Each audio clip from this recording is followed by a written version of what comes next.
भारत ने रखा चीन की दुखती रग पर हाथ और तिब्बत काट से चीन का सर्वनाश। विदेश मंत्री और दलाई लामा एक साथ फिर से। नमस्कार दोस्तों, श्रीलंका के दौरे पर अब क्या करेगा भारत की तिब्बत पर नीति को फॉलो करने के और कर्ज के जाल में फंसे श्रीलंका ने चीन को दिखाए गए तीखे तेवर से चीन के लाख मना करने के बावजूद श्रीलंका ने मात दी है और भारत की वन चाइना पॉलिसी को बहिष्कार कर तिब्बत की स्वतंत्रता के लिए लड़ रहा भारत ने कर दिया है दलाई लामा को के साथ एक बड़ा ऐलान। जी हाँ दोस्तों, जिस तरह से चीन भारत को घेरने के चक्कर में भारत के आंतरिक मामलों को हस्तक्षेप करता है, खासकर कश्मीर को लेकर, उसे देखते भारत सरकार ने अपनी विदेश नीति में बदलाव किया है। आपको बता दें दोस्तों, ये चीन भी जानता है कि भारत के पास वे शक्ति हैं जो चीन में विद्रोह पैदा कर सकती हैं, चीन को कई टुकड़े में बांट सकती हैं। तो आपको ये भी पता होगा कि जिस तरह से चीन दिन भर भारत के खिलाफ आक्रामक रवैया दिखा रहा है, उसको देखते हुए भारत ने चीन को सबक दिखाने का तरीका ढूंढ लिया है। भारत ने सीधा चीन की दुखती रग पर हाथ धरा है और वो है तिब्बत। जी हाँ दोस्तों, तिब्बत इतना ही नहीं बल्कि भारत ने अपने नया रास्ता खोजा है। अब भारत उन देशों को ढूंढ रहा है जो या तो चीन से परेशान है या चीन की वजह से बर्बाद हो रहे हैं, जो जिनका चीन के प्रति गुस्सा काफ़ी है। अब उन देशों में चीन के प्रति भारत ने अपनी विदेश नीति का प्रसार कर रहा है। जी हाँ दोस्तों, भारत निर्वासित जीवन व्यतीत कर रहे तिब्बती धर्मगुरु दलाई लामा के श्रीलंका दौरे को लेकर चीन भड़क गया है। दोस्तों, लंका में तिब्बती धर्मगुरु दलाई लामा के दौरे पर खबर सुनकर चीन के पैरों तले जमीन खिसक गई है।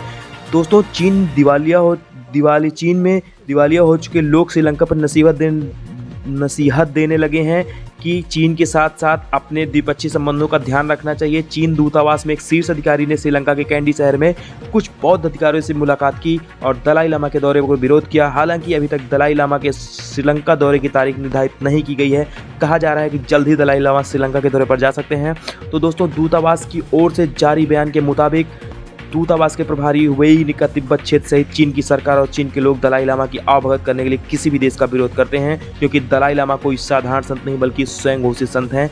आपको बता दें, दूतावास से सन्यासी साल दलाई लामा की आलोचना करते हुए वे आध्यात्मिक नेता होने की आड़ में छिपा हुआ राजनीतिक रूप से निर्वाचित अक्षय, जो लंबे समय से चीन विरोधी गतिविधियों में शामिल रहा है, तिब्बत को चीन से अलग करने के प्रयास कर रहा है। दोस्तों, इतना ही नहीं, चीन नए इस महीने की शुरुआत से भारत के बोधगया में दलाई लामा से मिले श्रीलंका के कई बौद्ध भिक्षुओं से मुलाकात कर चिंता जताई थी।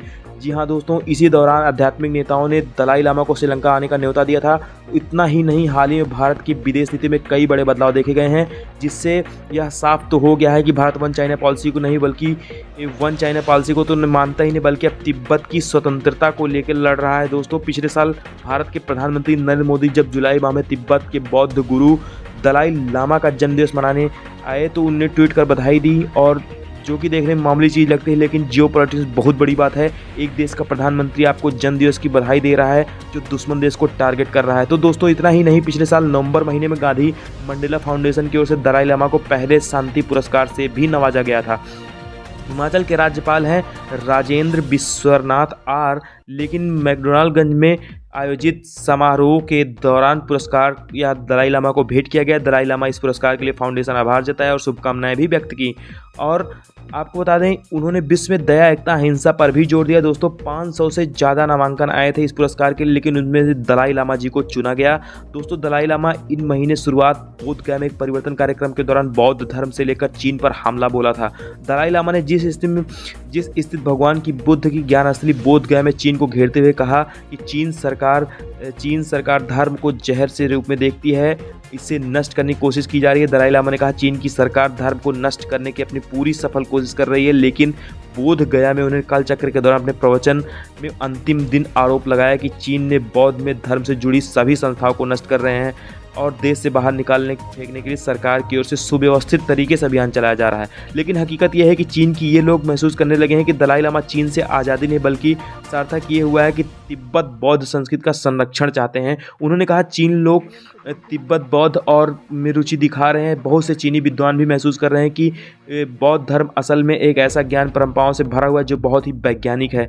दलाई लामा ने कहा है कि 1950 और 60 के दशक में चीन कट्टरपंथियों को लगता था कि सैन्य ताकत से तिब्बत मुद्दे को हल किया जा सकता, लेकिन हालत वैसे के वैसे बने हुए हैं। तो दोस्तों, अब जो खबर निकल के आ रही है उसमें चीन के होश उड़ गए हैं, क्योंकि 18 से 20 को भारत के विदेश दौरे पर श्रीलंका और मालदीव का दौरा कर रहे हैं उन भारत के विदेश मंत्री अब दोस्तों भारत के विदेश मंत्री एस जयशंकर श्रीलंका के दौरे पर निकल चुके हैं और पहुंच भी गए हैं। तो वहीं अब सुनने में ये आ रहा है कि बौद्ध गुरु दलाई लामा श्रीलंका के दौरे पर निकल सकते हैं। तो दोस्तों बहुत बड़ी बात ये चीन सुनकर जिसके होश उड़े हैं, क्योंकि एक तो भारत के विदेश मंत्री एस जयशंकर अपनी आक्रामक विदेश नीति के कारण जाने जाते हैं। उनके कई ऐसे बयान हैं जिसे चीन को लेकर गुस्सा चीन उनके बयानों से हमेशा नाराज रहता है। भारत और चीन के रिश्ते इस बात पर निर्भर करेंगे कि चीन का स्वभाव LAC सीमा पर कैसा रहता है।